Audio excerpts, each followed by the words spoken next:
Bonjour, cette vidéo en réaction constructive, je l'espère, aux propos d'Éric Zemmour vendredi dans les Hauts-de-France sur la scolarisation des enfants en situation de handicap.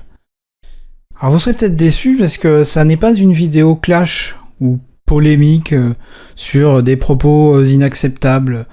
Non, ce n'est pas le but de cette vidéo et pour être très clair, je ne soutiens pas Éric Zemmour, je suis plutôt contre ses propositions, sa méthode, mais pour autant, j'écoute et j'essaye, et c'est difficile, de suspendre mon jugement. Pourquoi je me permets de réagir? Qui suis-je? J'étais un enfant handicapé, je suis une personne handicapée, et donc même si mon témoignage reste juste un témoignage, que je n'ai jamais été en établissement spécialisé, mais à la même école que les enfants valides, je me sens un peu légitime pour apporter ma pierre à l'édifice. Mais surtout, je vais aussi réagir aux réactions des autres politiciens qui n'ont pas tardé. Parce que finalement, on a la possibilité d'ouvrir un débat très intéressant, je ne sais pas si c'est un débat, mais au moins un sujet de société, plutôt que de créer une polémique. Sauf que là, malheureusement, on est dans la polémique, et c'est dommage. Pour une fois, on parlait pas d'immigration, c'est dommage. On commence par regarder la vidéo, ce qui est un extrait d'une intervention, ce n'est pas un discours, c'est une intervention dans une école, et je lirai ensuite les propos qui ont été ajoutés, parce que ça me paraît important, et de ne pas forcément garder que cet extrait, mais d'avoir l'intégralité des mots qui ont pu être prononcés. Essayez de suspendre votre jugement, d'écouter les mots sans penser à ce qui a déjà été construit autour. Ça n'est pas facile, mais il faut essayer. Essayons d'écouter non pas la personne, d'écouter les mots qu'il va prononcer. Ça vaut le coup. Je pense qu'il faut effectivement des établissements spécialisés. Je pense que, sauf les gens qui sont légèrement handicapés, évidemment, qui peuvent rentrer dans les classes, mais madame connaîtra ça mieux que moi, mais pour le reste, oui, je pense que l'obsession de l'inclusion est une mauvaise manière faite aux autres enfants et à ces enfants-là, qui sont les pauvres complètement dépassés par les autres enfants. Donc je pense qu'il faut effectivement des enseignants spécialisés qui s'en occupent. Éric Zemmour pense qu'il faut des établissements spécialisés. Ça existe déjà. Je ne suis pas expert, mais ça existe. Est-ce qu'il y en a assez? Est-ce que c'est suffisant? Est-ce que c'est adapté? Bon, pour moi, ça n'est pas quelque chose de nouveau. C'est-à-dire que l'intervention commence par des propos je pense qu'il faut des établissements. Oui, c'est pas nouveau. Ça existe. Il parle d'un cas par cas. Il parle d'inclure les enfants dans l'école classique, s'ils sont légèrement handicapés. Alors qu'est-ce que ça veut dire, légèrement handicapés? Je crois que c'est le cas, là aussi ça existe, hein, c'est le fait de au maximum pouvoir inclure l'enfant. C'est difficile de définir ce qu'est un handicap léger. À ce stade, je vois pas grand-chose de particulièrement choquant. Ça me paraît être exactement la réalité du terrain. Le mot légèrement handicapé, le mot légèrement. Ouais, c'est vague. L'obsession de l'inclusion est une mauvaise manière faite aux autres enfants et à ces enfants-là qui sont les pauvres complètement dépassés par ces autres enfants. Bon, la phrase est pas très claire, c'est pas un discours, c'est pas forcément écrit. Je vais essayer d'analyser un peu ce que ça peut vouloir signifier. Je vais commencer par l'obsession de l'inclusion qui est à mon avis ce qui ressort le plus. Finalement, je suis partiellement d'accord dans le sens où l'obsession de l'inclusion, le mot obsession, effectivement, je ne sais pas si c'est une bonne chose d'avoir une obsession de l'inclusion. Qu'on ait l'objectif de l'inclusion, oui, l'objectif, ça me paraît déjà plus modéré. C'est notre objectif d'inclure les enfants. Ok, mais l'obsession, ça peut être quelque part négatif. La définition d'obsession, idée répétitive et menaçante, s'imposant de façon incoercible à la conscience du sujet, bien que celui-ci en reconnaisse le caractère irrationnel. Donc, autrement dit, si j'ai l'obsession de l'inclusion, même si l'inclusion c'est pas rationnel, ça ne colle pas avec un cas particulier, c'est pas grave, je reste dans cette obsession. Alors je comprends, le terme obsession peut être plus fort qu'objectif, donc on veut dire que c'est un objectif très fort. Mais pour autant, avoir l'obsession de l'inclusion, non, je pense que effectivement il faut avoir l'objectif de l'inclusion. Pourquoi ? Parce qu'au fond, lorsqu'on va sortir de la scolarité, on va entrer dans un monde qui, lui, n'est pas spécialisé. Il n'y a pas un monde spécialisé comme il y a des établissements spécialisés. Et là, le vrai monde nous arrive en pleine figure, et peut-être que le choc va être brutal. Donc, qu'on ait l'objectif de l'inclusion, oui, cela peut se justifier largement. La mauvaise manière faite aux autres enfants et à ces enfants-là. Donc il y a les moqueries, qui sont parfois extrêmement difficiles, qu'on ait un handicap ou pas. De toute façon, à l'école, comme dans n'importe quel milieu social, on est confronté à ça. Le rejet parfois, par les enfants évidemment, mais par les enseignants aussi. Les enfants, eh bien c'est difficile pour eux, il y a ce côté, qu'est-ce que c'est cette personne, qu'est-ce que c'est cet enfant, il est pas comme nous, donc ça fait peur, la peur, le rejet, etc. Bon ça, en plus avec Éric Zemmour, on a une vague idée de ce à quoi ça peut correspondre, mais pour autant, c'est tout à fait compréhensible. Il y a aussi le rejet des enseignants. Les enseignants ont parfois du mal avec le handicap, ils ne savent pas trop comment réagir. Est-ce qu'il faut être plus tolérant ? Non, il faut pas, oui, mais justement, pour éviter qu'on soit trop tolérant, on va être encore plus dur. J'ai été confronté à pas mal de situations différentes, et c'est vrai que on parle du rejet des enfants, mais il peut y avoir aussi un rejet des enseignants. Pour autant, et ça je trouve malheureusement que ça n'est pas tellement repris, que ce soit par Éric Zemmour et par toutes les politiques qui ont pu réagir derrière, il y a aussi la question des autres enfants, de l'intérêt qu'il peut y avoir pour les autres enfants. Donc oui, les autres enfants peuvent être très durs avec les enfants en situation de handicap, mais pour autant, ça peut aussi leur apporter quelque chose. Lorsqu'on a été confronté au handicap quand on est très jeune, on va pas réagir de la même manière lorsqu'on sera confronté plus tard dans notre vie d'adulte à des personnes en situation de handicap. On a souvent cet exemple où on va se retourner sur une personne qui a un handicap et on va dire non, c'est pas bien, il faut pas. Et pourquoi il faut pas moi-même je le fais, j'ai un handicap, mais ça m'empêche pas de m'interroger, d'être surpris. Pour autant, c'est pas forcément grave, c'est pas méprisant. Et l'être confronté dès le plus jeune âge à ces comportements-là, que ce soit pour l'enfant handicapé ou pour les autres enfants, c'est important. Donc n'oublions pas l'intérêt que peut avoir la scolarisation d'un enfant handicapé avec des enfants qui, eux, n'ont pas de handicap. Les enfants vont pouvoir plus tard être tout simplement plus aptes à intégrer la personne handicapée dans le monde. Tout est affaire d'accompagnement. Au final, c'est difficile, oui. Inclure, ça n'est pas inné, ça n'est pas simple, mais si on arrive à faire cette inclusion, tout le monde va y gagner, et pas seulement l'enfant en situation de handicap. Lorsqu'on est confronté très tôt au handicap, eh bien on va avoir un regard qui va forcément être différent lorsqu'on sera adulte. Notamment, on n'emploiera pas l'expression qu'a employée Éric Zemmour en parlant des enfants handicapés, où il dit qui sont les pauvres complètement dépassés par ces autres enfants. Alors là, pour le coup, je ne suis pas d'accord. Pourquoi ? Parce que le mot pauvre, dans ce cas, alors il y a beaucoup de définitions, mais je pense que la définition qu'on doit choisir dans ce cas-là, c'est celle-ci. Indique une certaine commisération à l'égard de personnes qui sont à plaindre pour quelque raison. Eh bien non, justement, pour moi, on n'est pas pauvre. On n'est pas pauvre quand on est handicapé. On a plus de difficultés que les autres, oui, ok. Est-ce que pour autant les autres doivent nous plaindre ? Non, je ne suis pas sûr. On n'avance pas forcément lorsqu'on nous plaint. Ça ne nous fait pas avancer, et c'est peut-être justement en nous incluant qu'on va nous faire avancer, plutôt qu'en nous plaignant. Donc le mot pauvre, là non, il est vraiment pas approprié, et pour le coup, là c'est dérangeant. Quelle est la vision, ce mot pauvre ? Alors ok, qui n'a jamais dit « Oh le pauvre », je l'ai entendu, je vous rassure tout de suite, le pauvre, il a du mérite, on en entend des choses et c'est pas forcément méchant, loin de là, mais là je pense que non, ça ne doit pas être employé. Un enfant handicapé n'est pas un enfant pauvre, on ne doit pas le plaindre, on doit l'accompagner, c'est différent. Le plaindre, finalement, ça va lui apporter quoi ? Rien. Donc, je ne suis pas vraiment en phase avec ce mot-là. Je ne sais pas si c'est maladroit, mais pour le coup, ça, c'est effectivement quelque chose qui peut, alors je dis pas faire polémique, mais On peut s'interroger sur l'utilisation de ce mot-là.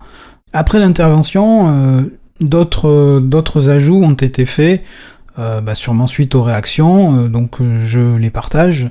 Bien sûr, il y a des cas où le fait de les mettre dans un établissement ordinaire est une bonne chose car ça leur permet de progresser, de se socialiser. Oui, c'est vrai, et je le répète, bonne chose aussi pour les autres enfants, n'oublions pas. Et puis, il y a d'autres cas réels, plus nombreux qu'on ne le dit, où c'est une souffrance pour ces enfants. Oui, c'est vrai aussi, mais l'exclusion est-elle la solution ? C'est délicat. Certes, la souffrance peut être grande et parfois irréversible, mais peut-être vaut-il mieux comprendre pourquoi la souffrance est née, plutôt que de la mettre de côté. J'ai lu des réactions à cette polémique, où des gens indiquaient que effectivement ils avaient beaucoup souffert d'avoir été inclus dans l'école traditionnelle, peut-être parce qu'ils n'ont pas été accompagnés, que les enseignants n'étaient pas formés. J'ai été confronté à des enseignants qui, en primaire, me rejetaient totalement, qui pouvaient se moquer de moi parce que j'étais tombé. Ça peut paraître aberrant, bon après c'était pas avant-hier, c'était il y a quand même quelques années, j'ai 45 ans, mais pour autant, ça existe. Et donc, effectivement, la souffrance qui peut être générée dans certains cas peut être à un tel point qu'elle est soit irréversible, et là, c'est très ennuyeux, puisqu'on doit vivre après avec.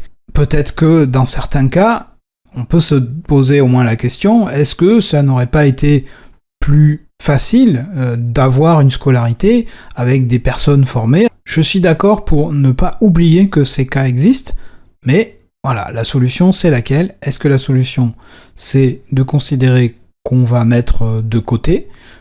Je ne suis pas sûr. C'est selon moi le danger de l'exclusion. Ce que j'ai voulu dire, c'est que je ne veux pas que l'obsession de l'inclusion nous prive et nous conduise à négliger la nécessité d'établissements spécialisés. Oui, enfin ça existe déjà, selon moi, donc il n'y a rien de nouveau, des établissements spécialisés, il y en a. Donc je ne vois pas en quoi aujourd'hui on irait négliger la nécessité d'établissements spécialisés. A priori, puisque ça existe, qu'on a identifié qu'il pouvait y avoir des cas où cela correspondait à la meilleure solution, bon, rien de neuf. Je pense que c'est une position idéologique comme toujours. On a décidé que c'était mieux de mettre tout le monde ensemble. Moi je pense que non, pas pour les mettre à l'écart, mais pour s'en occuper mieux. Alors je suis partiellement d'accord, comme je l'ai exprimé plus tôt, mais encore une fois, c'est mieux si on arrive à inclure, et on doit se donner cet objectif, sans que cela soit une obsession. Le candidat à la présidentielle a appelé à prendre en compte les cas particuliers de chaque enfant avec des possibilités de passerelle entre établissements spécialisés et ordinaires. Oui, c'est une excellente idée, peut-être déjà en place, j'en sais rien. Je me souviens de ce sentiment d'exclusion que j'avais pendant les cours de sport. J'allais en études, parfois j'accompagnais mes camarades, j'ai eu la chance de tomber sur des enseignants qui, pour le sport, pouvaient m'accepter, me disaient « viens, tu viens avec nous, tu resteras certes dans les tribunes, mais ou alors parfois j'aidais à porter lorsqu'il y avait de l'athlétisme, je participais, et clairement, c'est totalement différent d'être en études, un peu puni finalement, se retrouver pour le coup exclu, que d'être avec ses camarades. Ok, j'étais peut-être sur le banc, j'étais sur le côté, mais j'étais quand même un petit peu plus proche d'eux. Parfois même je participais, il y avait des sports comme au ping-pong, je pouvais jouer, peut-être le seul sport que je pouvais faire, mais je le faisais. Et je peux vous assurer que le sentiment d'intégration, eh bien là, le sentiment d'inclusion, il est très fort. Et je suis persuadé que pour mes camarades, c'était la même chose. De voir que au fond, j'essayais de participer, j'étais présent, ça changeait forcément le regard. On va parler maintenant des réactions.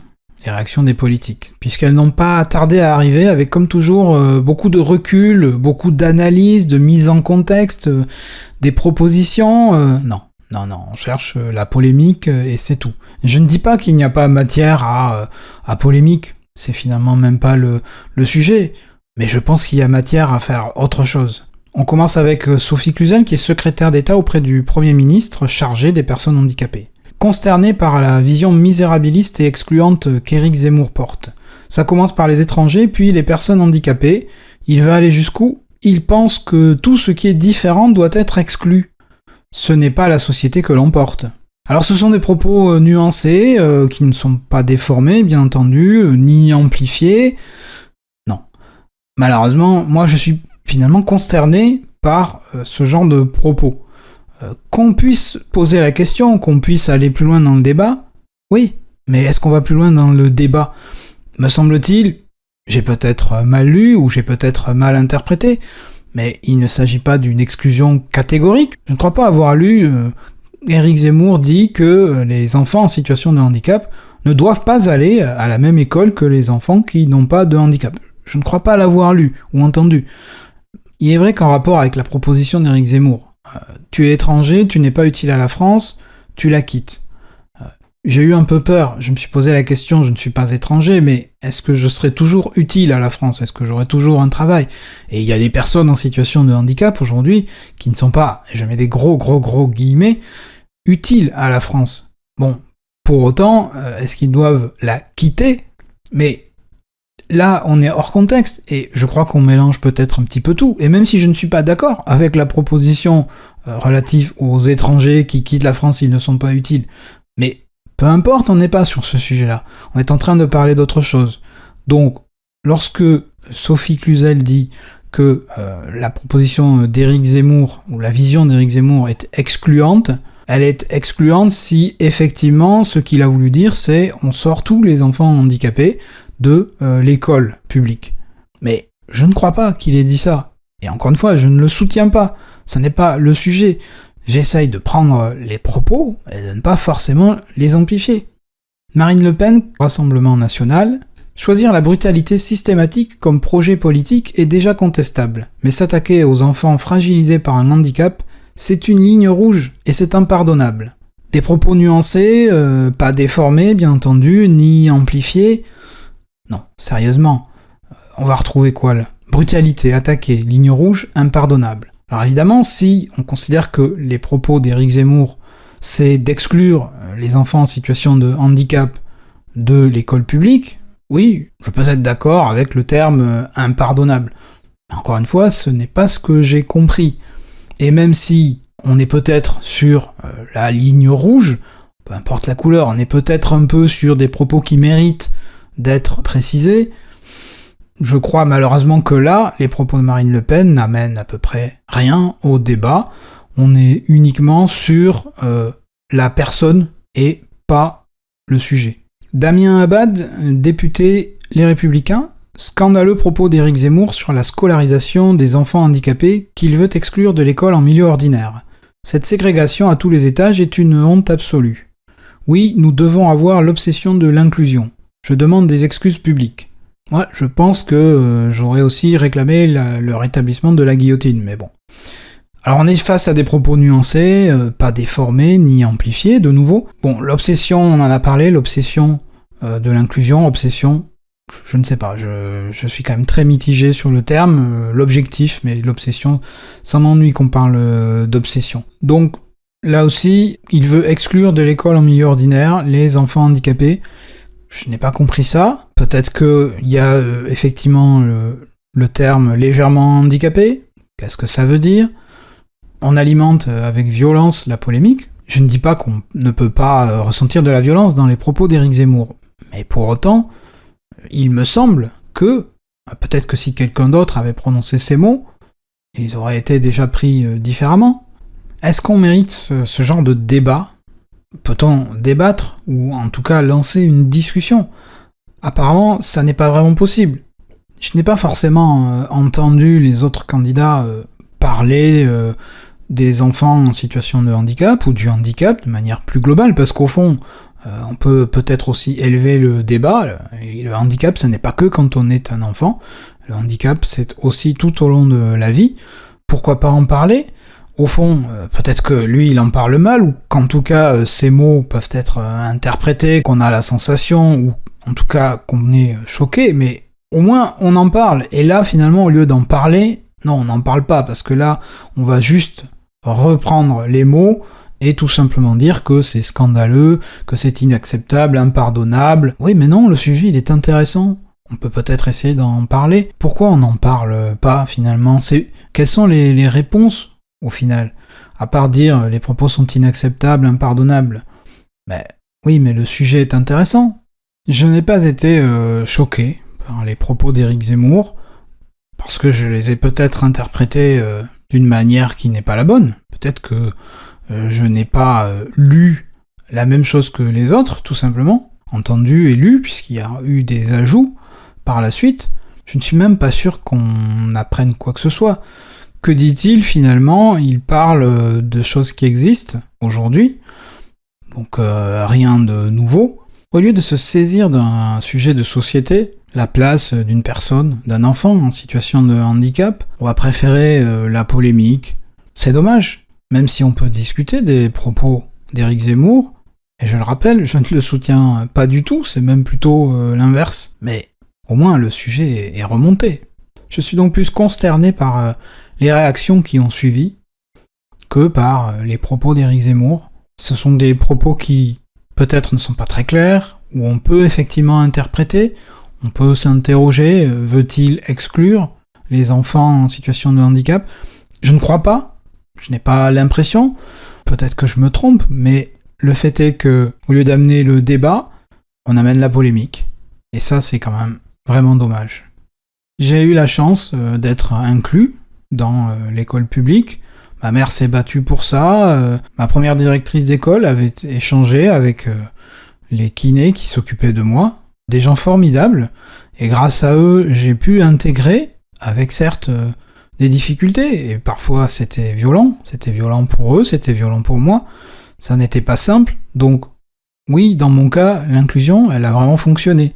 Et effectivement, peut-être que si on avait, par facilité, dit, bah non, lui, ça va être difficile et on va peut-être plutôt le mettre dans un établissement, je n'aurais peut-être pas la vie, non, je n'aurais sûrement pas la vie que j'ai aujourd'hui. Aujourd'hui, j'ai presque une vie tout à fait normale, et je pense que le fait d'avoir été inclus dans l'école classique a forcément changé ma vie. Mais je reconnais que la question se pose et ce n'est peut-être pas toujours la bonne solution. On doit avoir l'objectif de l'inclusion. Oui, on doit faire le maximum, mais on doit toujours peser bénéfices, risques, et je ne vois pas en quoi il est choquant de se poser la question. Il n'y a pas d'école spécialisée pour les enfants qui s'habilleraient pas comme les autres ont envie qu'ils s'habillent.